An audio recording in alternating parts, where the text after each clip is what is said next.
Hi, this is Courtney Files with the Frankleta Automotive Group, and for today's Tech Tuesday, I'm going to show you how to pop the hood of your car. I'm going to show you how to do that in a 2021 Acura TLX. Let me flip the camera around and I'll show you just how.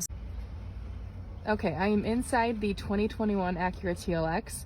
I'm going to pan over to the left-hand side here, and as you look down towards the floor of the vehicle, you'll see that button right there that has the little hood symbol on it.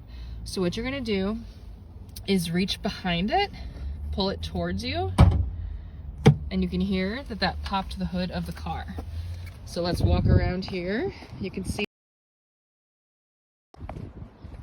Now you're just gonna slide your hand underneath the hood, right in the center, and you're gonna feel a little lever. You're gonna push that lever over to the left-hand side, and that is how you pop the hood.